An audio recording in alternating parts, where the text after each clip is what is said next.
Good morning, guys. Good afternoon, sir. Oh yeah, good afternoon. Right. Okay. तो क्या कर रहे थे हम लोग? सर प्रोनाउन करना। प्रोनाउंस करना है हमने। कहाँ तक किया था? क्या क्या लिखा था हमने? सर वो एक फर्स्ट वाला जो रूल था वही किए थे हम। फर्स्ट वाला रूल यानी कि हम लोगों ने मेरे ख्याल से पर्सनल प्रोनाउंस पढ़ा था, है ना? हाँ जी सर। Okay okay okay. चलिए, तो इसके आगे लिखेंगे हम लोग आज।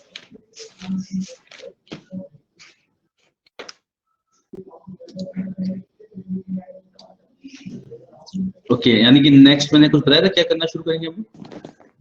सर कुछ डिस्ट्रीब्यूटिव करके बताए थे आप ओके ओके। रूल से। चलिए, तो आज हम स्टार्ट करेंगे डिस्ट्रीब्यूटिव प्रोनाउंस। ओके, आज स्क्रीन थोड़ी अलग है तो सी थोड़ा लिखना देखता हूँ, उसमें साथ में लिखते रहेंगे हम लोग। बाकी आई ट्राई द स्लाइड्स साथ में। ओके, तो डिस्ट्रीब्यूटिव स्टार्ट करते हैं। इसमें लिखते हैं हम लोग, समझते हैं साथ में। देखिए, each, either and neither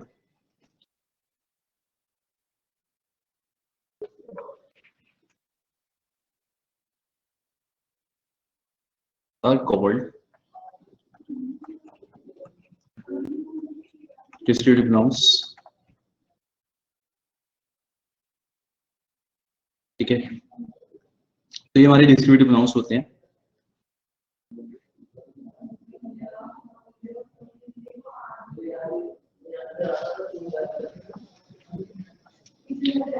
They refer to an individual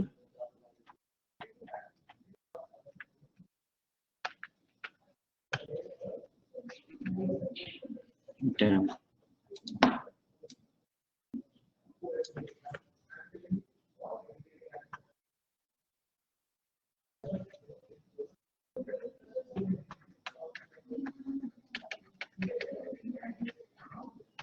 and take verb in the singular form।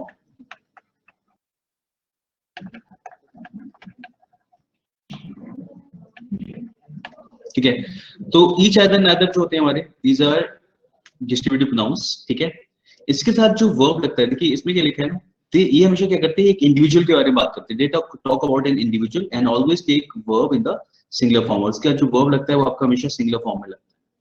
Okay, इसलिए इसके साथ हम लोग हमेशा जो यूज करते हैं वर्ब हमेशा सिंगुलर रहेंगे। देखिए कुछ किस तरीके से होता है इसका।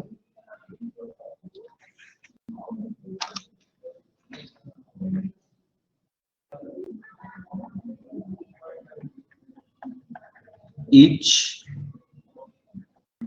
of the boys is present। ठीक है, तो ध्यान रखना है इसमें साथ में आपका ये यहाँ पे जो नाउन आएगा वो आपका हमेशा प्लूरल आएगा, लेकिन वर्ब आपका सिंगुलर आएगा। तो noun will always be plural and verb will be singular। ठीक है, तो इसमें हम लोग इस तरीके से समझ सकते हैं। अभी हम आगे और अच्छे से लिखेंगे इसे। इसमें एक चीज समझिएगा, यानी कि अगर मैं इस रूल को नॉर्मल इस तरीके से लिखना चाहूँ, एक बेसिक एक जनरल आइडिया में, तो ऐसा होगा कुछ कि आप ईच, आइदर, नाइदर या फिर वन, ऑल्दो वन हमारे डिस्ट्रीब्यूटिव नाउन नहीं है लेकिन हम साथ में से समझ सकते हैं। इसके साथ आप जो भी जैसे ऑफ लगा के कुछ भी अगर लिखते हो, each of the boys, each of them, ऐसा कुछ, इसके साथ आपका जो भी सब्जेक्ट आता है, जो भी नाउन है, अभी तो नाउन की बात कर रहे हैं, ऑल्दो प्रोनाउन भी आ सकता है, जैसे ईच ऑफ देम अगर हम लोग बोलते हैं, तो ये आपका हमेशा कैसा आएगा, प्लूरल आएगा। ठीक है, प्लस इसके आगे जो वर्ब आएगा वो आपका हमेशा कैसा होगा, it will always be singular. ठीक है, तो कितना क्लियर हुआ होगा। तो इसीलिए मैंने लिखा each of the boys is present, तो बॉयज प्लूरल, क्योंकि हमारा मतलब होता है हर एक, मतलब सारे लड़कों की बात करें उसमें हर एक मौजूद है, इसलिए इस तरीके से लिखा जाता है। चलिए इसमें एग्जांपल थोड़ी और समझते हैं। तो जैसे हमने लिखा,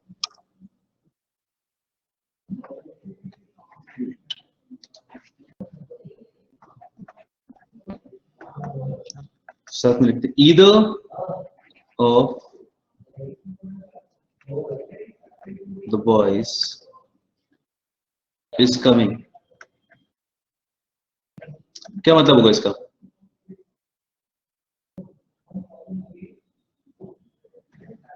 या फिर मैं एक और सेंटेंस लिखूं तो neither of the accusations is true. Neither of the accusations is true. तो अगेन हमने यहाँ पे देखो नाउन प्लूरल लगाया, देन इसके बाद में वर्ब कैसे हमारा सिंगुलर है, ठीक है। क्या मतलब होगा इसका neither of the accusations का? neither of the accusation, accusation तो हमें पता है आरोप, जो भी किसी पे अगर कुछ अक्यूज किया जाता है किसी को, ठीक है, तो कोई भी आरोप सही नहीं है। कितने आरोप लगाए गए थे?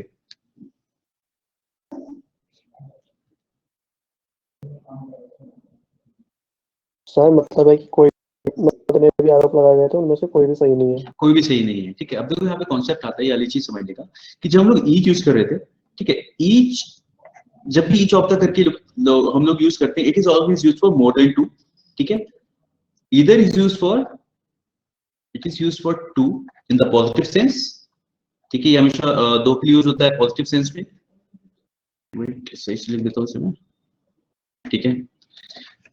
तो ये यूज होता है किसके लिए? ये पॉजिटिव में दो के लिए यूज होता है, एंड ये यूज होता है नेगेटिव में दो के लिए, फॉर टू। तो नाइदर का मतलब होगा ना ये ना वो, ठीक है। तो it means not one nor the other of the two,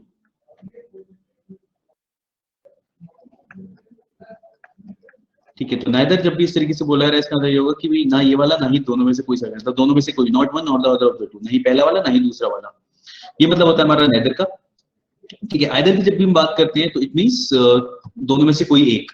either of the boys is coming, जैसे तुम्हें पता है कि दो लड़के हैं, राम और जॉन, राम और श्याम जो भी हैं, तुम्हें पता है दोनों में से कोई एक आ रहा है, तो आप बोलोगे either of the boys is coming, दोनों में से कोई एक आ रहा है, ठीक है।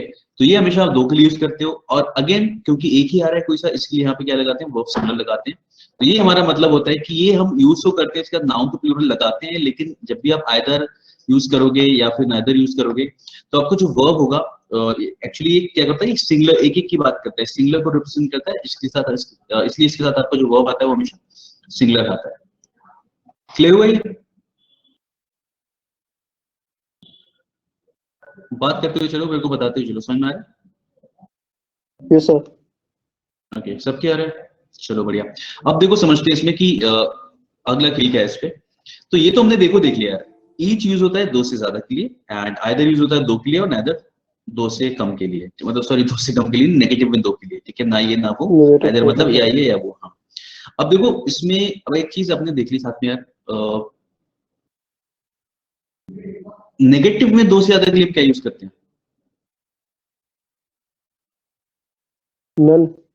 नन यूज करते हैं, बिल्कुल सही। देखो क्योंकि हमने पॉजिटिव में तो देख लिया है कि पॉजिटिव में हम लोग यहाँ भी क्या यूज कर रहे हैं, ईच यूज कर रहे हैं for more than two, and for two we have either in positive sense, and negative में ना ये ना वो वाले सेंस में हमारे पास क्या है, नाइदर है। लेकिन अगर हम उसकी बात करें कि कहाँ पे हम लोग दो से ज्यादा नेगेटिव होगा तो हम क्या यूज करेंगे, नन यूज करेंगे। अब समझते हैं कि नन क्यों नहीं आता एक डिस्ट्रीब्यूटिव प्रोनाउन में। देखो क्या होता है, जब मैं ऐसे बोलूंगा ना, नन ऑफ द बॉयज, ठीक है, इज और आर प्रेजेंट, तो इसे आप नोट कर लीजिएगा। नन के साथ क्या होता है, नन के साथ ये केस होता है कि यहाँ पे ये भी ठीक होता है और ये भी ठीक होता है, both are correct, okay. None of the boys is भी ठीक है, नन के साथ आर भी ठीक होता है, इसलिए हम इसे डिस्ट्रीब्यूटिव प्रोनाउंस में नहीं पढ़ते हैं, इसे हम लोग कुछ इंडेफिनिट प्रोनाउंस की तरफ पढ़ते हैं उसे, कि जहाँ पे पता नहीं हो कितने लोगों की बात चल रही है, ठीक है। तो नन के साथ ये केस होगा, यहाँ पे सिंगुलर भी आ सकता है, प्लूरल भी आ सकता है।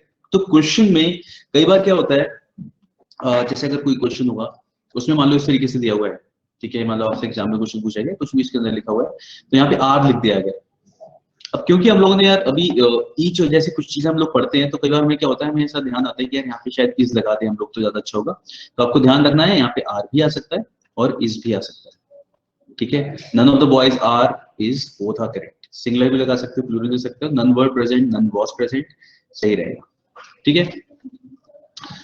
चलिए अभी अब इसमें नेक्स्ट देखते हैं सबसे ज्यादा काम की चीज में, जब आप इस तरीके से लिखते हो, अब जो मैं बताने जा रहा हूँ ये एक्चुअल में क्या है, ये है ये वैसे उसका पार्ट है, क्या कहते हैं, एडजेक्टिव का, लेकिन हम इसे यहाँ पे समझेंगे क्योंकि ईच और आइदर की बात हम समझ रहे हैं यहाँ पे, ठीक है। जब मैं ऐसे लिखता हूँ each of the boys is present, ठीक है। इसको मैं ऐसे भी लिख सकता हूँ ईच बॉय इज प्रेजेंट, ठीक है। आपको ध्यान रखना है जब आप ईच ऑफ द लिखोगे तो आपका नाउन कैसा आएगा, प्लूरल आएगा, लेकिन जब आप इस तरीके से लिखोगे तो आपका नाउन कैसा आएगा, सिंगुलर आएगा। वर्ब तो सिंगुलर आना ही है, हाँ वर्ब तो हमेशा ही सिंगुलर आना है, लेकिन इस केस में हमेशा आपका नाउन भी सिंगुलर आएगा। तो देखो यार यहाँ पे क्या होता है, इसको बोलते हैं डिस्ट्रीब्यूटिव प्रोनाउन, जो हमने अभी पढ़ रहे हैं हम लोग, ठीक है। This is pronoun. जब ये नाउन के जस्ट पहले लग जाता है ईच इस तरीके से, तो इससे बोला जाता है डिस्ट्रीब्यूटिव एडजेक्टिव, ठीक है। ऑल्दो हमसे कहीं पे भी ये पूछा नहीं आता कि डिस्ट्रीब्यूटिव प्रोनाउन क्या है, डिस्ट्रीब्यूटिव एडजेक्टिव क्या है, मुझसे मतलब नहीं, लेकिन ठीक है टेक्निकल नाम हम समझ लेते हैं बिकॉज ग्रामर पढ़ रहे हैं। तो यहाँ से हम इसे समझ लेते हैं कि इसे डिस्ट्रीब्यूटिव एडजेक्टिव कहा जाता है। ऑल्दो जो चीज हमारे ध्यान देने की वो ये है कि यहाँ पे ये प्लूरल आता है हमेशा और यहाँ पे क्या आएगा, सिंगुलर आएगा। तो जिस तरीके के हमसे एग्जांपल अभी लिखे थे, यस सर जो पहला स्टेटमेंट है ईच ऑफ द बॉयज, इसका मतलब ये कि हर मतलब पूरे बॉयज में से कोई एक ना, मतलब दोनों का सेम है, हाँ yes each of the boys, नहीं कोई एक नहीं, हर एक मौजूद है, हर एक मौजूद है, अच्छा हर एक मौजूद है, हाँ ठीक है। यहाँ पे क्योंकि देखो सब में से एक का मतलब तो वन होता है, जब वन लगाते हैं one of the boys, each one of the, ठीक है, हाँ यस। अच्छा ये देखो ये कितना आसान है यहाँ से समझना कि जब आप ऐसे लिखते हो वन ऑफ द बॉयज, ठीक है, तो आप इस प्रेजेंट इस तरीके से लिखते हो, और इसे आपको किसी रूल में भी पढ़ने की जरूरत नहीं कि हम क्या बोलेंगे, वन बॉय इज प्रेजेंट, है ना। ये हमें किसी रूल में पढ़ने की जरूरत नहीं है, तो हमने बचपन से सिखाया कि वन लिखा है तो बॉय आएगा और इस तरीके से लिखेंगे। तो ऐसे ही आप इसे याद रख सकते हो कि ईच जब इस तरीके से लिखा जाएगा तो यहाँ पे कैसा आएगा, सिंगुलर आएगा। और यहाँ पे जो वन बॉय बोल रहे हैं ना, टेक्निकली बात करें तो यहाँ पे जो वन है ये आपका न्यूमरल एडजेक्टिव है, जो कि बॉय को, एडजेक्टिव्स क्या होते हैं, जो नाउन के बारे में कुछ भी एक्स्ट्रा इन्फॉर्मेशन ऐड करें, ठीक है। तो बस ये बॉय के बारे में बता रहा है, कितने बॉय, एक लड़का इज प्रेजेंट, ठीक है। तो हमने जो ऊपर एग्जांपल लिखा था नाइदर वाला, उसमें भी हम इसी तरीके से बोलेंगे, जैसे नाइदर एक्विजिशन, ठीक है। तो ये भी कैसा हो जाएगा आपका, सिंगुलर हो जाएगा, नाइदर एक्विजिशन इज करेक्ट या इज ट्रू, जो भी हमने लिखा था, ठीक है। कोई सा भी एक्विजिशन सही नहीं है। जब भी आप इस तरीके से लिख रहे हो आइदर नाइदर और डायरेक्ट नाउन के साथ लगा रहे हो तो आपका नाउन भी कैसा आएगा, सिंगुलर ही आएगा, ठीक है। Okay sir. Yes. अब देखो इस पे क्वेश्चन कभी कभी किस तरीके से बन जाता है, यानी कि यहाँ पे क्या चीज यूज करना चाहते हैं। जैसे क्वेश्चन आएगा, we are 5 brothers living in this house,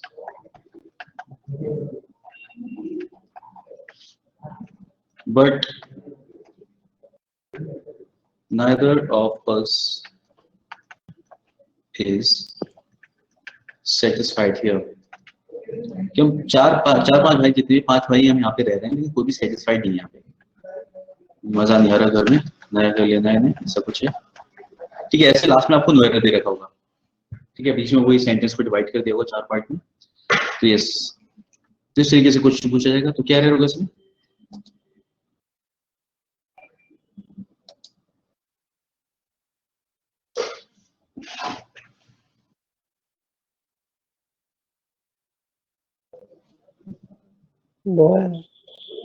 नहीं एरर है, ब्रदर नहीं यार। देखो हम अपने नॉवल कॉन्सेप्ट तो कभी नहीं भूलेंगे, जब 5 लिखा है तो वी हैव टू से ब्रदर्स, हाँ वो तो सही रहेगा, प्लूरल तो होगा, मतलब ये तो बेसिक कॉन्सेप्ट है हमारे। 5 की बात चल रही है तो 5 के साथ तो प्लूरल भी आएगा। अच्छा लेकिन ध्यान देने वाली चीज है कि कितने की बात चल रही है, 5 की, और यहाँ हमने क्या लिखा है, नाइदर। और नाइदर हमने सीखा था कितने के लिए होता है, नाइदर होता है 2 के लिए, नेगेटिव में, हाँ नेगेटिव में 2 के लिए, करेक्ट। तो यहाँ पे इसकी जगह क्या आ जाएगा, इसकी जगह आ जाएगा नन, ठीक है, यस। तो वही हमें चीजें पता होती है, बस हमें देखना है कि हाँ यार इन पे क्वेश्चन ऐसे आ सकता है, तो बस हम साथ में एप्लीकेशन देखते हुए चलते हैं इसकी, ठीक है। ओके, सेम इसी तरीके से अब इसी कॉन्सेप्ट पे क्वेश्चन क्या एक और जैसे अगर देना होगा तो ऐसे मिल जाता है, क्या बोल देंगे, नन ऑफ द 2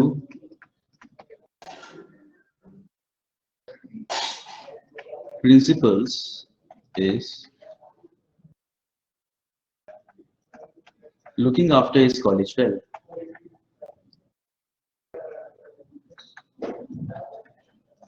इधर आ जाएगा सर यहाँ पे। यस, ठीक है। तो इसमें ऐसे बोलते हैं कि दोनों में से कोई भी प्रिंसिपल अपने कॉलेज की देखभाल सही से नहीं कर रहा, ठीक है। तो जब भी इस तरीके से बोल दिया, हमें पता है कि यार ऑलरेडी हम डिफाइन कर रहे हैं कि दो हैं, अब फैक्ट्स में माना जाएगा ये चीज को, यस इसलिए हम लगा देंगे नाइदर,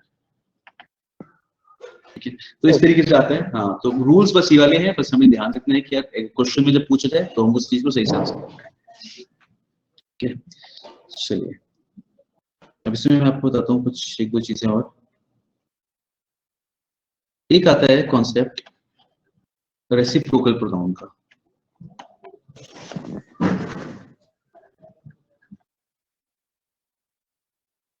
रेसिप्रोकल प्रोनाउन क्या कहता है? बहुत ही छोटा सा कॉन्सेप्ट है इसमें। जैसे हम लोग रेसिप्रोकल, ऐसे रेसिप्रोकल का मतलब क्या होता है उसका उल्टा। तो रेसिप्रोकल प्रोनाउन में हमारे पास दो आते हैं, हाँ, जैसे each other and one another.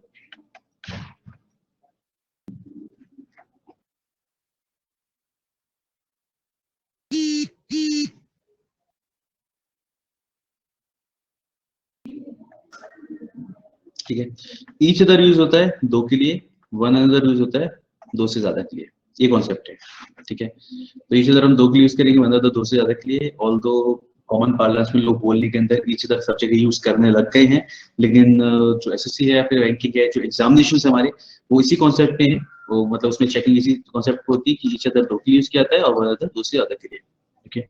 तो क्वेश्चन कुछ इस तरीके से इस पे पूछ सकते हैं, जैसे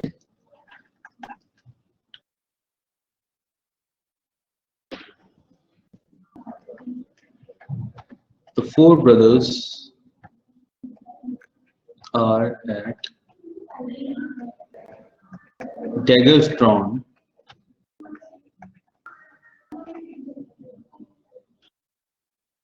this is W, okay. Yes sir. The four brothers are at daggers drawn, so they feel it below their dignity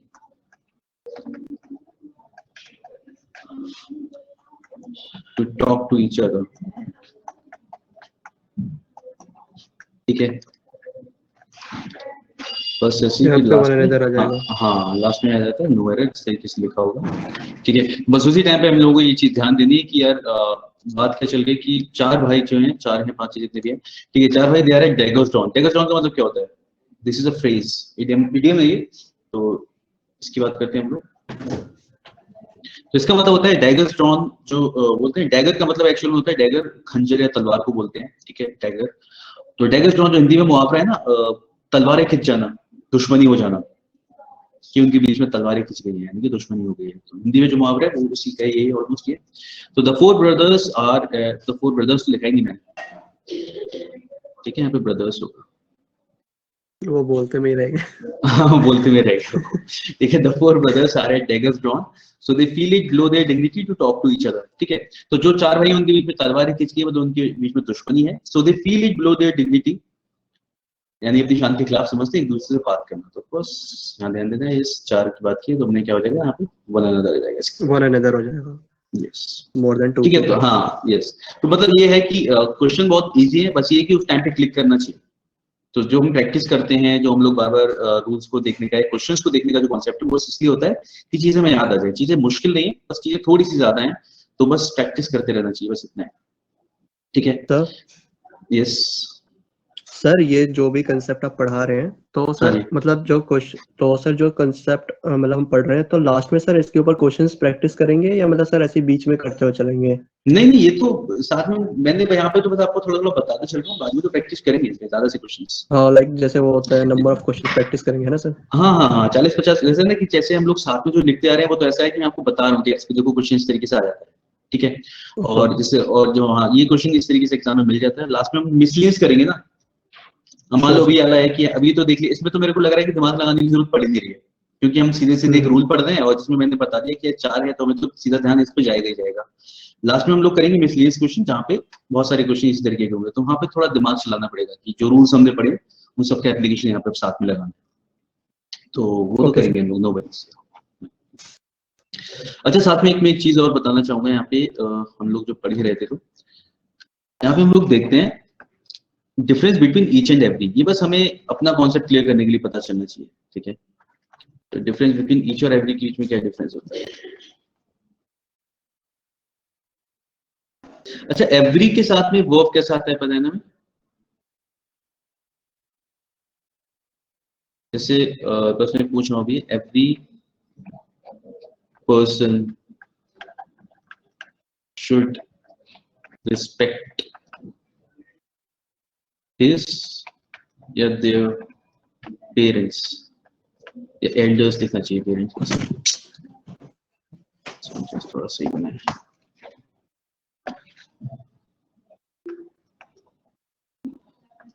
ठीक है, हाँ बिल्कुल सही। तो यहाँ पे क्या होता है हमेशा, जब हम लोग एवरी यूज कर रहे हैं तो एवरी पर्सन इस तरीके से लिखा रहा है, इसके साथ हमेशा क्या आएगा, हिज आएगा, ठीक है, देयर नहीं आएगा। तो एवरी भी अपने साथ जो वर्ब लेता है या प्रोनाउन लेता है अपने लिए जो यूज किया जा रहा है, वो हमेशा सिंगुलर लेगा। तो एवरी के लिए वर्ब भी सिंगुलर आएगा, साथ ही साथ आगे जो आप प्रोनाउन यूज कर रहे हो वो भी सिंगुलर आएगा। तो कॉन्सेप्ट किस की क्या डिफरेंस है दोनों, ईच और एवरी में, दोनों ही कैसे इस तरीके के लेते हैं। तो जो हम लोग बात करते हैं ईच की, ईच बात करता है हर एक की, ठीक है, ईच बात करता है हर एक पर्सन को डिनोट करता है, सिंगुलर की। एवरी बात करता है टोटल ग्रुप की, ठीक है, दिस इज अ डिफरेंट। तो एफ से लिख सकते हैं हम लोग,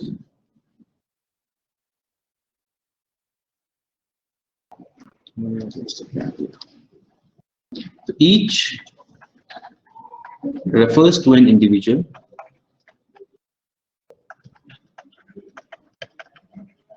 while every refers to the total group. Every refers to the total group, ठीक है। एक और point, each is used when the number in the group is limited and definite, यानी कि जब हम लोग एक एक चीज की बात कर रहे हैं, यानी कि जब हम बताओ कितने लोग हैं, ठीक है, हर एक, यानी जहां पे कुछ कैलकुलेटेड हो। each is used when the number in the group is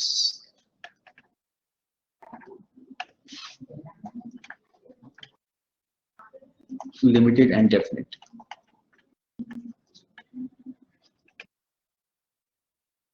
ठीक है। काउंटेबल, हाँ ऐसा भी बोल सकते हैं हम लोग, ठीक है। Every is used when the number is not defined, when the number is not defined।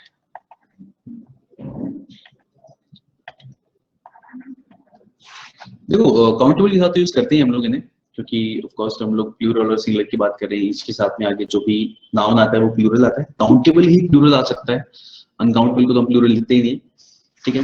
तो ईच बात करता है एक एक इंडिविजुअल की, और एवरी का बात करता है टोटल ग्रुप की।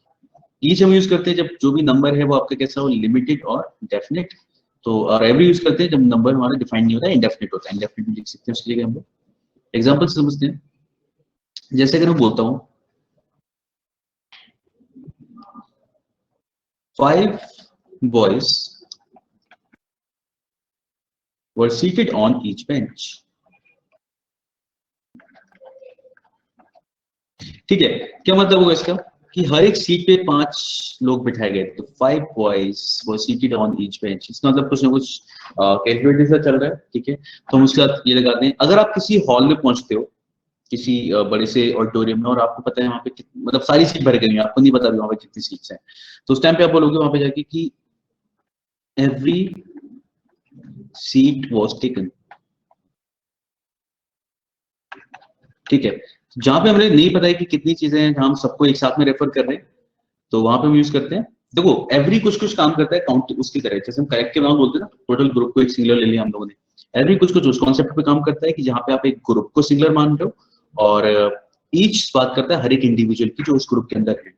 तो वो सिंगुलर लेता है इसलिए सिंगुलर होता है, मतलब हर एक की बात कर रहे हो तो इसलिए सिंगुलर होता है, और जो एवरी होता है वो पूरे ग्रुप की बात करता है। नाउ एक और चीज, अच्छा देखो, अगर आपको पता हो कि वहां पे 500 सीट थी या 400 सीट थी या 200 सीट थी और हर एक सीट भर गई, तो आप बोलोगे there was 200 seats in the auditorium and each seat was taken, तब आप एवरी नहीं लिखोगे, तो आप ईच लिखोगे कि यहाँ पे 200 सीट थी और हर एक सीट भर गई। हाँ सर वो डिफाइन कर रहा है ना नंबर, डिफाइन कर दिया हमने नंबर को। seats. हाँ यस Yes, sir. इसी का एग्जांपल समझ सकते हैं हम लोग। इट, इसके बाद एक और एग्जांपल लिखते हैं। It rained every day during my holidays. During my holidays. ठीक है। और एक एग्जांपल और, I was away for 10 days and it rained each day.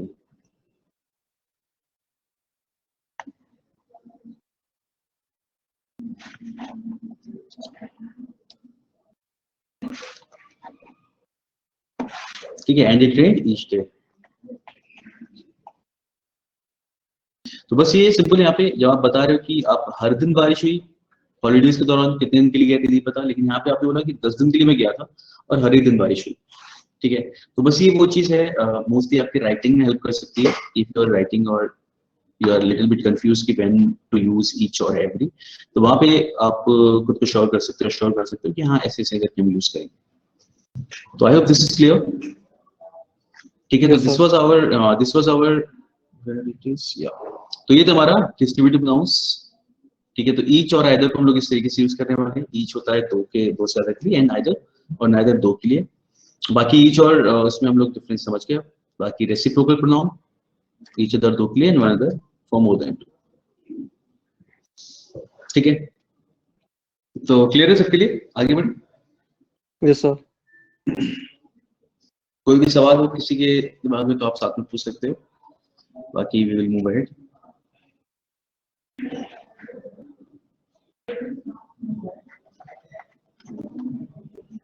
चलिए नेक्स्ट कॉन्सेप्ट आता है हमारा डेमोन्स्ट्रेटिव प्रोनाउंस।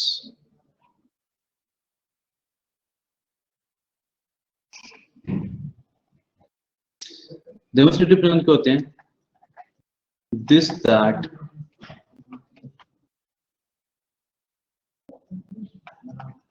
these, those। ठीक है, ये क्या होते हैं हमारे डेमोन्स्ट्रेटिव प्रोनाउंस? इसके बारे में लिख सकते हैं, they point out the subjects to which they refer। they point out the subjects, यानी जो भी कुछ चीजों को उसे पॉइंट आउट करने का काम करती है। ठीक है, they point out the subjects to which they refer।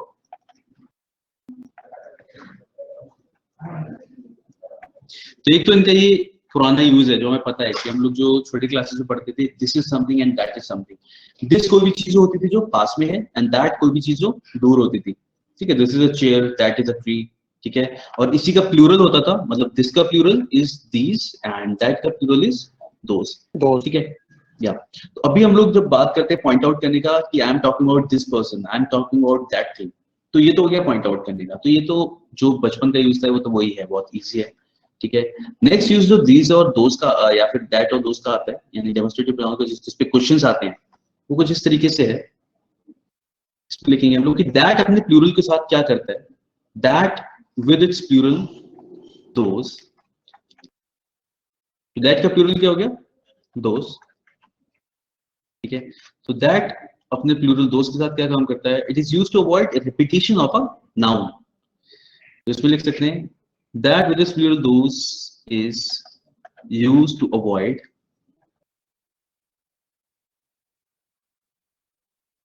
repetition of a preceding noun। preceding का मतलब है पहले आया हुआ, जो पहले कोई जो नाउन आ रहा है उसके रिपीटिशन को अवॉइड करने का काम करता है that और those। देखिए किस तरीके से, एक एग्जांपल लिखता हूं यहाँ पे। the climate of Dehradun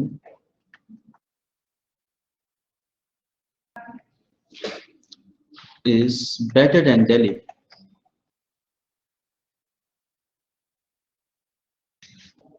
लिख देते हैं is better than Delhi। क्या सेंटेंस ठीक है? क्या क्या मतलब हुआ इसका? तो इसका मतलब क्लाइमेट है है देहरादून का वो बेहतर है दिल्ली से। दिल्ली से, ठीक है। इसका कॉन्सेप्ट ये हमें समझ में आ जाता है क्योंकि हम लोग हिंदी में भी अगर बोलना होता है तो कुछ इस तरीके से बोलते हैं कि भाई देहरादून का क्लाइमेट दिल्ली से बेहतर है, ठीक है। लेकिन अगर देखा जाए तो दिल्ली से बेहतर है या दिल्ली के क्लाइमेट से बेहतर दिल्ली के क्लाइमेट से बेहतर है सर। है ना, दिल्ली के क्लाइमेट से बेहतर है। तो हाँ सर। यानी कि अगर हम इसका एक्सटेंडेड वर्जन लिखें तो क्योंकि हमें क्लाइमेट को क्लाइमेट से कंपेयर करना चाहिए तो हम ऐसे लिखेंगे the climate of Dehradun is better than the climate of Delhi. अभी एक्सटेंडेड वर्जन हो गया ना इसका सही, the climate of Dehradun is better than the climate of Delhi. तो वो तो ऐसा होता है कि हम लॉजिकल चीज समझ जाते हैं कि एक्चुअल में हम शहर को कंपेयर नहीं कर रहे हैं, मौसम को कंपेयर कर रहे हैं, लेकिन ये बोलने में चल जाता है। But when we are writing to have to tell the whole thing correctly कि भाई क्या बोलना चाह रहे हो। तो इसलिए हमने लिखा ना कि प्रीसीडिंग नाउन यानी पहले नाउन के आए हुए, प्रीसीडिंग नाउन होगा आगे नाउन लिख लेना यहाँ पे, ठीक है। तो it is used to avoid the repetition of a preceding noun. पहले नाउन कौन सा आया था, द क्लाइमेट, ठीक है। इसको हम देखो दोबारा लिख रहे हैं तो दोबारा लिखने की जगह वी कैन यूज दैट, ठीक है। तो हम सीधे सीधे ऐसे बोल सकते हैं the climate of Dehradun is better than that of Delhi, और इस दैट का जो दिल्ली। मतलब होगा, हाँ दैट का मतलब होगा द क्लाइमेट। तो इसकी जगह आप दैट लगा सकते हो। तो ये हमारे जो इसका होता है काम होता है। फॉर एग्जाम्पल से समझ सकते हैं हम लोग, जैसे अगर मुझे बोलना होगा कुछ ऐसे the rivers of America are larger than Europe, ठीक है। इस तरीके से क्वेश्चन मिलता है हमें, जो मैं हम ऑल दो में एग्जाम में बस ये बताने की यार इस जगह पे एरर है क्योंकि यहाँ पे कुछ और भी आना चाहिए। तो इस तरीके से क्वेश्चन मिलेगा तो इसमें क्या हम क्या लगाएंगे, The river of America are larger than those of Europe. Yes correct. चलिए बाकी लोगों को सबको समझ में आ रही है। तो क्योंकि यहाँ पे क्या लिखा है, रिवर्स लिखा है, रिवर्स कैसा प्लूरल है, इसलिए यहाँ पे क्या आ जाएगा, दोज ऑफ, ठीक है। तो the rivers of America are larger than those of Europe, और दोज क्यों आएगा क्योंकि यहाँ पे, तो वहां पे दैट आया था क्योंकि क्लाइमेट कैसा था, यहाँ पे क्लाइमेट सिंगुलर था इसलिए दैट आया, और यहाँ पे क्योंकि रिवर्स प्लूरल है इसलिए यहाँ पे क्या आ जाएगा, दोज आ जाएगा। कोई डाउट इस पे किसी को भी,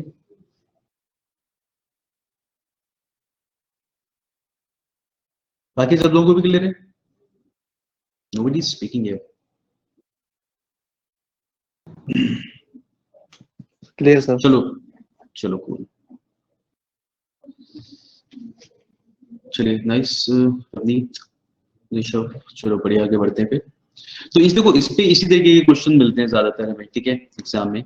और बाकी ऐसा कुछ अलग से इस पे पूछा नहीं आता बिकॉज दिस दैट का यूज हमें पता होना चाहिए, demonstrative nouns, this is a boy. तो बस इतना है कि यहाँ पे अगर हम बात करते हैं, जैसे मैंने आपको ईच ऑफ द वाला पढ़ाया था, तो यहाँ पे एक चीज बता देता हूँ। जैसे अगर मैं बोलता हूँ ना दिस इज माय बुक, तो हम बस कॉन्सेप्ट को समझ लेते हैं, and this book is mine. तो लास्ट टाइम हमने जब वो पढ़ा था तो मैंने आपको बताया था ये क्या होता है हमारा, ये एडजेक्टिव की तरह काम करता है, याद है ना। और ये आपका क्या होता है, ये पॉसेसिव आपका प्रोनाउन है, दिस इज पॉसेसिव प्रोनाउन। वैसे ही यहाँ पे ये आपका डेमोन्स्ट्रेटिव प्रोनाउन है, और यहाँ पे ये क्या है, डेमोन्स्ट्रेटिव एडजेक्टिव। नाउन से जस्ट पहले आ रहा है, बस ये थोड़ा सा स्वैप हो जाता है इसके अंदर, और तो इस तरीके से सिस्टम काम करता है, ठीक है। तो बस वही है कि मैं बस पता, अब एक बार हम समझ गए कॉन्सेप्ट को तो हमेशा पता रहता है कि ये यार क्या चीज कैसे काम करती है। दिस बुक जब बोला जा रहा है तो वहां पे दिस क्या एडजेक्टिव है, and this is my book कैसे यूज कर रहे हैं, तो ये हमारा क्या है, प्रोनाउन, ओके। चलिए तो आगे बढ़ते हैं इसके साथ में। इस पे क्वेश्चन इस पे मोस्टली यही मिलते हैं, बहुत इजी से मिलते हैं, हमें समझ में आ जाता है क्या है, क्या पूछा जा रहा है, ओके। चलिए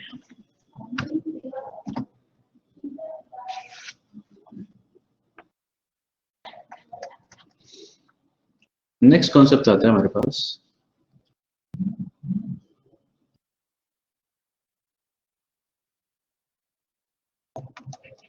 रिफ्लेक्सिव प्रोनाउंस।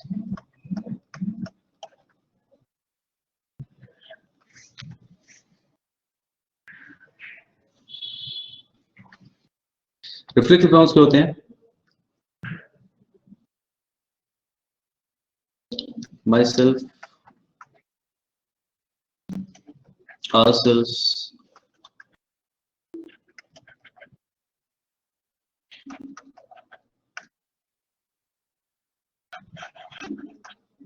etc. ठीक है, ये सारी यूज आफ्टर वर्ब बिल्कुल सही वाली। ठीक है, these are called reflexive nouns. Reflexive क्यों बोलते हैं, क्या काम करते हैं? रिफ्लेक्सिव जैसे वर्ड बना है रिफ्लेक्सिव, तो ये क्या काम करते हैं? दे reflect the verb, they reflect the action, they reflect the action back onto the subject, back onto the subject.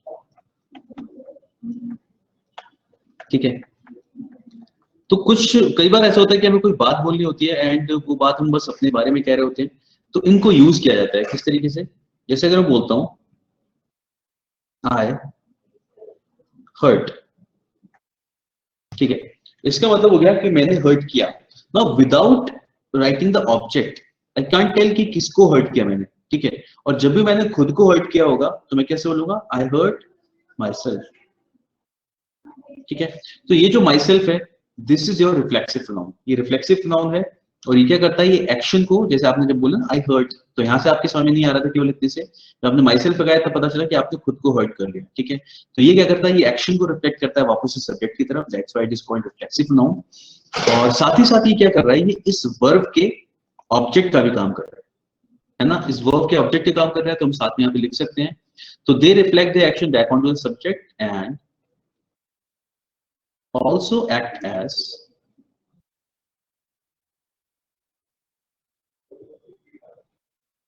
object of the verb। ठीक है, यानी कि वर्ब के ऑब्जेक्ट का भी काम करते हैं।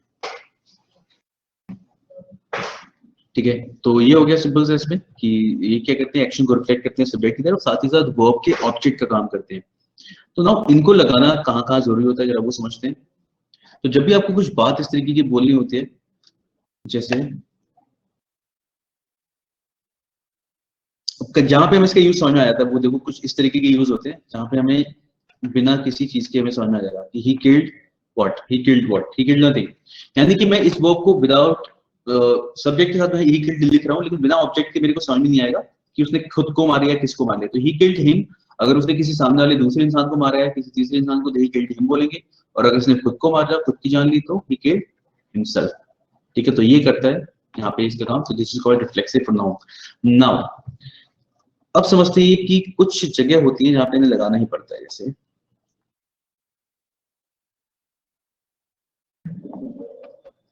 अगर मैं बोलता हूं I enjoyed at the party,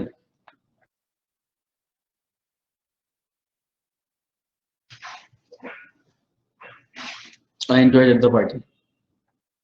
ठीक है, एक मैं लिखता हूं आई एंजॉयड द पार्टी। ठीक है, इसमें से एक सही है और एक गलत है, और दोनों सही लग रहे होते हैं। ठीक है, तो क्या दिक्कत होगी इसमें? सेकंड वाला करेक्ट है, राइट नाली, सेकंड वाला करेक्ट है। अब देखो इसमें क्या होता है, ये यहाँ पे कॉन्सेप्ट आता है थोड़ा सा वर्ब्स का। वर्ब को हम समझते हैं कि दो तरीके के वर्ब होते हैं। ठीक है, एक होता है ट्रांजिटिव वर्ब, वैसे और तरीके के भी होते हैं, लेकिन यहाँ पे हम लोग ट्रांसिटिव और इंट्रांसिटिव की बात कर रहे हैं बस। ठीक है, तो एक होता है इंट्रांजिटिव। ट्रांजिटिव वर्ब्स वो होते हैं जो subject plus verb plus direct object लेते हैं। देखो ऑब्जेक्ट तो हर जगह आएगा, ऑब्जेक्ट की तो कोई दिक्कत नहीं है, लेकिन ये क्या करते हैं? ये डायरेक्ट ऑब्जेक्ट लेते हैं साथ में। और इंट्रांजिटिव वर्ब्स क्या करते हैं? सब्जेक्ट प्लस वर्ब प्लस इनके साथ कोई प्रीपोजिशन आ सकता है, उसके साथ में ऑब्जेक्ट आ जाता है। ठीक है, तो यहाँ पे कुछ वर्ब्स ऐसे होते हैं जो डायरेक्ट ऑब्जेक्ट लेते हैं और उनके साथ अगर हम ऑब्जेक्ट नहीं लगाते तो वो गलत होते हैं। हमें क्या होता है? हमें सेंटेंस पढ़ने में, अब जैसे हम इसकी बात करते हैं, क्या होता है हमें पढ़ने में सेंटेंस इसलिए सही लग रहा होता है क्योंकि यहाँ पे हमारे ऊपर जो इन्फ्लुएंस है हमारी हिंदी लैंग्वेज का है बहुत ज्यादा। ठीक है, हम लोग ऑफकोर्स हिंदी बोलना सीखा है, वी आर ऑल, तो हमारी मदर टंग है हिंदी, उसके कॉन्सेप्ट की वजह से हमें सही लग। फिर से बता दीजिए कौन सा वाला? Intransitive sir, intransitive transitive verbs देखो बोलते हैं, हम एग्जांपल्स बताते हैं। वैसे ट्रांजिटिव वर्ब्स होते हैं यहाँ पे subject plus verb plus object आएगा। जैसे कोई नहीं, आई हेल्प्ड हिम। इसमें ये अच्छा इनको ऐसा बोला जाता है कि जब तक आप बताओगे नहीं ना, जब तक साथ आप ऑब्जेक्ट नहीं लगाते तब तक क्लियर नहीं होता कि एक्शन में एक्शन कंप्लीट किधर को हुआ, ठीक है। तो जब आप लिख रहे हो आई हेल्प्ड, तुमने हेल्प की, हेल्प की, किसी की मदद की गई, लेकिन किसकी की गई ये पता नहीं चला, यानी एक्शन कंप्लीट किधर को हो रहा है ये तब तक पता नहीं चलता जब तक हम उसके साथ में ऑब्जेक्ट नहीं लगा देते। ऑब्जेक्ट लगा लेकिन देते। हाँ, लेकिन इंट्रांसक्रिप्ट में क्या होता है, इंट्रांसक्रिप्ट में विदाउट ऑब्जेक्ट भी एक्शन समझ में आ जाता है। जैसे आई लाफ्ड, तुम हंसे, ठीक है, आई हैव, मैं हंसा, तो यहाँ पे समझ में आ गया कि मैं हंसा। अभी मेरे को जरूरत है ऑब्जेक्ट लगाने की कि बताने के लिए कि मैं किस पे हंसा, क्योंकि एक्शन तो यहाँ पे कंप्लीट हो गया। ऑल्दो मुझे इसके साथ अगर ऑब्जेक्ट लगाना है तो मैं कैसे लिखूंगा, आई लाफ्ड एट हिम, ठीक है। जैसे ओके सर, डन। ही डिसअपियर्ड, अब इसमें एक और ऑब्जेक्ट की जरूरत नहीं कि हमें बस इसका मतलब समझ में आ गया वो गायब हो गया, ठीक है। इसके साथ जब भी लगा वो कहाँ गायब हो गया, into the jungle, into the forest, कुछ भी ऐसे लिखोगे, he disappeared into the jungle, into the forest, ठीक है। तो इसके बाद आप प्रीपोजिशन लगाते हो तभी चीज क्लियर होती है कि एक्शन कहाँ पे हुआ। लेकिन ट्रांसक्रिप्ट के साथ में क्या है, ट्रांसक्रिप्ट के साथ में आप डायरेक्ट ऑब्जेक्ट लगाओगे तब क्लियर होगा। और यहाँ पे क्या है, यहाँ पे डायरेक्ट वर्ब ही समझा देता है कि एक्चुअल में एक्शन कैसे हो रहा है। तो ये हमारा डिफरेंस होता है ट्रांसक्रिप्ट और ट्रांसक्रिप्ट में। अब यहाँ पे रिफ्लेक्सिव नाउन कहाँ पे आता है, कुछ वर्ब ऐसे होते हैं जो एक्चुअल में ट्रांजिटिव होते हैं, लेकिन वही मैंने बोला ना कि हमारे पास थोड़ा सा हमारे ऊपर हिंदी लैंग्वेज का इन्फ्लुएंस होता है, तो हम उस चीज को समझ नहीं पाते क्योंकि हमने हमेशा से हिंदी में चीजों को यूज किया है।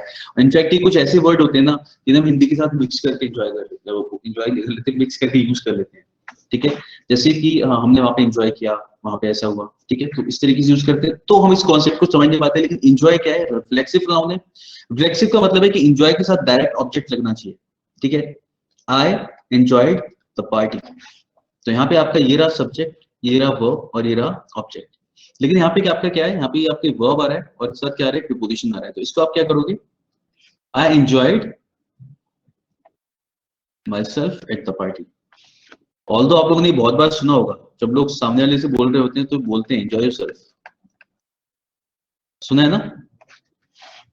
यस कि सर। अगर हाँ देखो, अगर जैसे मूवीज में दिखाते हैं ना कि किसी पार्टी में कोई है, होस्ट आया है और गेस्ट से मिल रहा है, थोड़ी देर बाद बातचीत करी, चलो ठीक है enjoy yourself.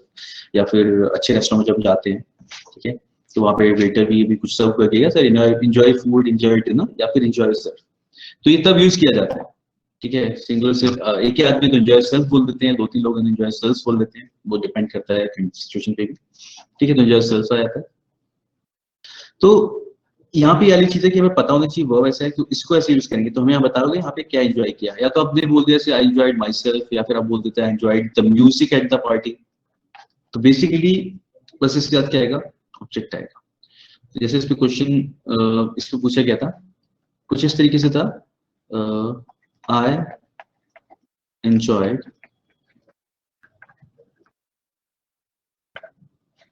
thoroughly at the party, ठीक है, कुछ इस तरीके से था। तो भी पता है हमें आई एंजॉयड thoroughly, thoroughly तो क्या हो गया हमारा एडवर्ब हो गया कि मैंने किस तरीके से एंजॉय किया। लेकिन यहाँ पे भी क्या आएगा, enjoyed my self thoroughly at the party। तो जहाँ पे ऑब्जेक्ट मौजूद नहीं होगा वहां पे ऑब्जेक्ट लगा देंगे, और ये ऑब्जेक्ट क्या कहलाता है हमारा, this is called reflexive noun, ठीक है। तो रिफ्लेक्सिव नाउन यही होता है हमारा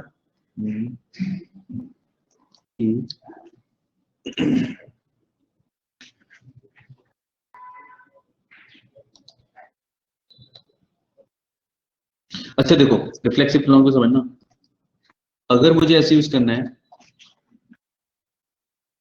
he laughed, डायरेक्ट वर्ब के बाद तभी आता है जब हम लोग किसके साथ लगा रहे हैं, अगर वो खुद के ऊपर आता तब भी में से क्या बोलेंगे, he laughed at,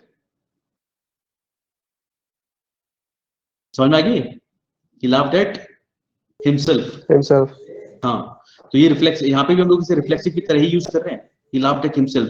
तो बेसिकली आपको ध्यान देना है कि जहां पे आप ऑब्जेक्ट लगा सकते हो, जहां पे आप ऑब्जेक्ट लगा सकते हो कोई भी, जैसे जहां पे आप हिम लगा सकते हो, जहां पे किसी का नाम आ सकता है, he laughed at John, ठीक है, जहां भी इस तरीके की चीज आ सकते हो वहीं पे ही आ जाता है इस तरीके से, ठीक है। अब एक और एग्जांपल के साथ समझते हैं। जैसे अगर क्वेश्चन है, मैं बोला था कि कुछ वर्ब्स होते हैं जिनके साथ लगता ही है, जैसे अगर लिखा जाए he introduced to the chairman as the general secretary of the party.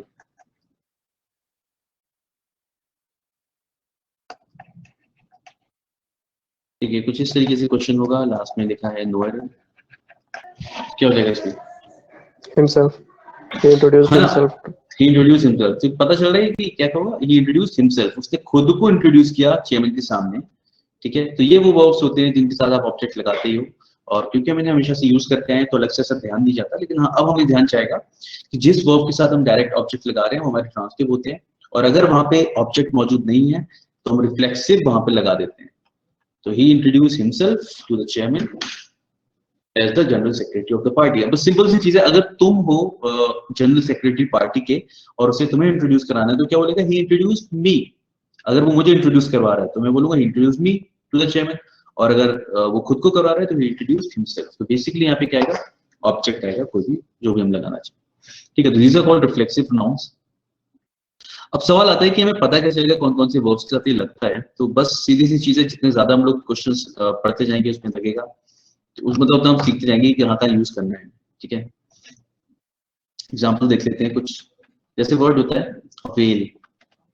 ठीक है, अवेल का मतलब क्या होता है, किसी भी अपॉर्चुनिटी का, मौके का लाभ उठाने से बोलते हैं। तो इस तरीके से बोलते हैं, avail yourself of the offer. ये वो वर्ड्स है जो आप आपस में मतलब पढ़ते होगे, avail yourself of the opportunity. मतलब नॉर्मली जैसे हम बोल लेते हैं ना, कोई भी ऑफर चल रहा है, कहीं भी डिस्काउंट चल रहा है फ्लिपकार्ट या कहीं पे भी, तो कई बार इस तरीके से बोलते हैं avail yourself of the opportunity, मौके का लाभ उठाएं। ठीक है, या फिर सीधे अवेल द ऑफर ऐसे बोला जाएगा।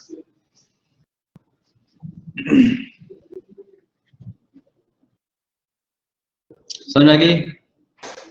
Yes sir. ओके,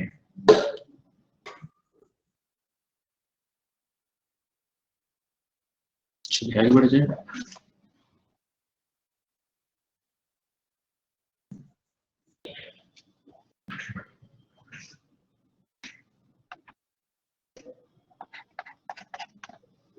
नेक्स्ट आता है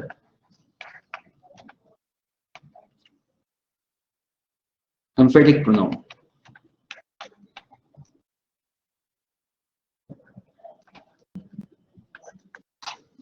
एम्फेटिक प्रोनाउन में क्या होता है, वर्ड्स यही होते हैं, बिफोर नहीं आफ्टर वर्ब। अच्छा हाँ, ये वाले, या these are yes emphatic pronouns, yes. तो ये क्या होते हैं, माई सेल्फ, आवरसेल्फ, ये वही सेम वर्ड्स होते हैं हमारे यहाँ पे। लेकिन इनके साथ क्या होता है, ये एम्फेटिक, एम्फेटिक मतलब ये वर्ड बना है हमारे किससे, एम्फेसाइज से। तो इसमें देख सकते हैं the emphasise on the nouns or pronouns present in a sentence। ठीक है, तो ये क्या करते हैं, नाउन या प्रोनाउन पे एम्फेसाइज करने का काम करते हैं। एम्फेसाइज करने का मतलब होता है किसी बात पे जोर देना। तो अगर मैं बोलता हूँ आई कंप्लीटेड द वर्क, जब मैं ऐसे बोल रहा हूँ कि आई कंप्लीटेड द वर्क, तो चलो समझ में आ गया, इसका सेंटेंस एकदम कंप्लीट है, समझ में आ गया इसका मीनिंग भी। लेकिन जब मुझे एम्फेसाइज करना है खुद के ऊपर, मान लो काम बहुत ही मुश्किल था, ठीक है, और मुझे बोलना है कि काम मैंने खुद कंप्लीट किया है, बिल्कुल सही। तो यहाँ पे क्या हो जाएगा, I myself completed the work. ठीक है, तो आप बोलोगे काम मैंने खुद कंप्लीट किया, I myself completed the work. तो यहाँ पे आप क्या कर रहे हो, यहाँ पे ये क्या कर रहा है, ये एक्चुअली एम्फेसाइज कर रहा है प्रोनाउन के ऊपर, यानी कि मेरे ऊपर, मैंने खुद ही काम कंप्लीट किया। तब आप इसको यूज करते हो, इसलिए इन्हें बोलते हैं एम्फेटिक प्रोनाउंस। ठीक है, एम्फेसाइज करने के लिए यूज होते हैं। तो आप देख रहे हो इनका वर्ड वही है, सेम वर्ड है, माई सेल्फ वहां पे यूज कर रहे थे, माई सेल्फ यहाँ पे यूज कर रहे हैं, लेकिन इनके जो यूजेस में डिफरेंस है वो ये है, या आप इसे यूज करते हो नाउन पे एम्फेसाइज करने के लिए। अब एक चीज समझो और यहाँ पे, कि वहां पे अगर हम माई सेल्फ यूज नहीं कर रहे थे, जैसे हमने एंजॉय वाला एग्जांपल देखा था, I enjoyed at the party, वहां पे अगर माई सेल्फ यूज नहीं कर रहे तो सेंटेंस गलत हो रहा था। लेकिन यहाँ पे ये this is totally our choice, हम यहाँ पे यूज कर भी सकते हैं, नहीं भी कर सकते, सेंटेंस गलत नहीं होगा किसी भी केस में। ठीक है, तो बस ये है कि किसी भी सेंटेंस में अगर आप माई सेल्फ लिखा होगा तो आप उसे आराम से पहचान सकते हो कि वो रिफ्लेक्सिव है या फिर एम्फेटिक है। तो बस ये हमें थोड़ा सा श्योर रहने में मदद करता है, जब हम सेंटेंस के हर एक वर्ड को जान रहे होते हैं कि कहाँ पे क्या लिखा हुआ है, उसका क्या मतलब है, तो हम लोग उस सेंटेंस में एरर ढूंढना ज्यादा आसान होता है, क्योंकि सेंटेंस का मीनिंग समझ में आना सबसे पहले जरूरी है। ठीक है, और एग्जांपल देख लेते हैं, जैसे John himself inspected the house.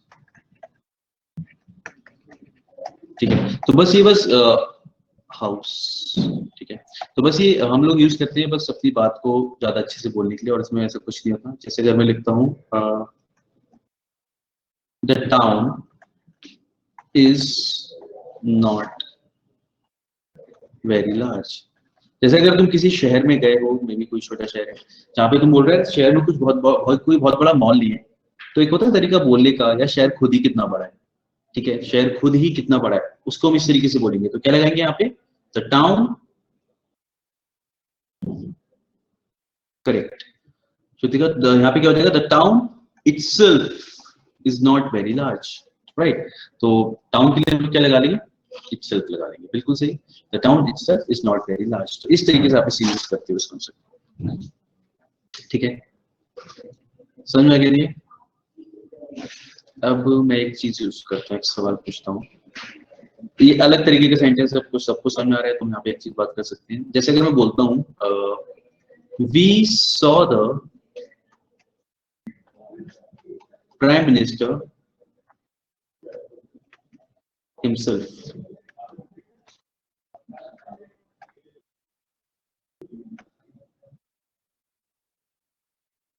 we saw the prime minister himself।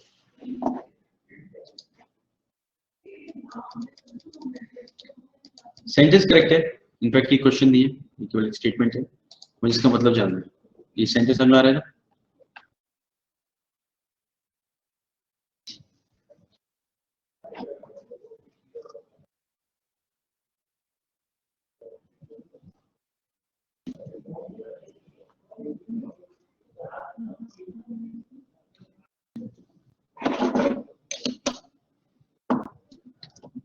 Sentence ठीक है ना।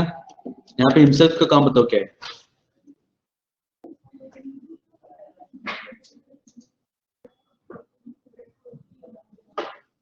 या फिर ऐसे हम लोग कब बोलते हैं।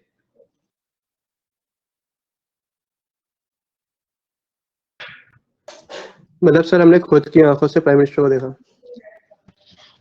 खुद की आंखों से नहीं, देखो अगर मुझे ये बोलना होता कि हमने खुद की आंखों से देखा, तो मैं क्या करता ना, मैं we also saw the prime minister बोलता।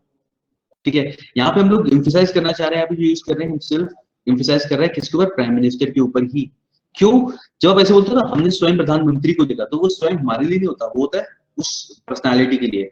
तो ऐसे केस में क्या होता है कि यार तुम देख रहे हो, ठीक है, तुम देख सकते हो किसी चीज को देख सकते हो, यहाँ पे जो बड़ी चीज है वो ये है कि तुम इस पर्सन को देख रहे हो। ठीक है, तो यहाँ पे एम्फसाइज कर रहा है प्राइम मिनिस्टर के ऊपर। तो एक तरीका वो होता है ना, एक ऐसा बोलने का तरीका है हिंदी में कि हमने साक्षात प्रधानमंत्री को देखा है, साक्षात वो वहां मौजूद थे। तो इतना हैवी वर्ड यूज ना करते हुए साक्षात हम स्वयं बोल सकते हैं कि स्वयं प्रधानमंत्री वहां खुद मौजूद थे, या फिर हमने स्वयं प्रधानमंत्री को देखा। तो यहाँ पे आप जब भी इस तरीके से बोलते हो, यहाँ पे उस पर्सनालिटी पे एम्फसाइज कर रहे हो। ठीक है, तो यहाँ पे एक बात कर रहा है प्राइम मिनिस्टर की, तो हिंदी में भी इसे यूज किया जाता है, और इंग्लिश में अगर इसे यूज किया जाएगा तो कुछ इस तरीके से किया जाएगा। तो we saw the prime minister himself, तो हिमसेल्फ किस पे कर रहा है, प्राइम मिनिस्टर पे ही एम्फसाइज कर रहा है। क्लियर हुआ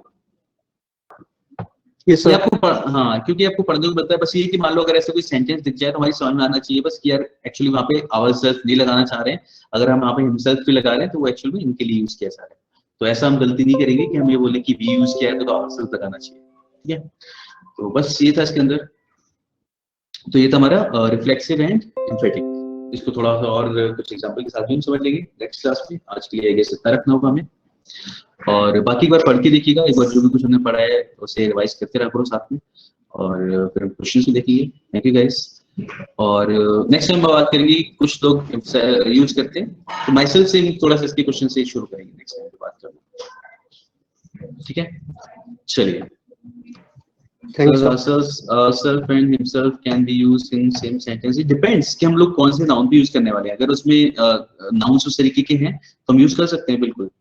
तो वही आप नेक्स्ट टाइम अगर कोई क्वेश्चन हो तो इस तरीके का आप पूछ सकते हो कि कहाँ पे यूज करना है। हाँ, बाकी तो डिपेंड करता है, अगर सब्जेक्ट ज्यादा है उनके बारे में हमें बात कहनी है तो there is no such rule कि ऐसा हम यूज नहीं कर सकते, हम यूज कर सकते हैं, डिपेंड्स ऑन द सब्जेक्ट।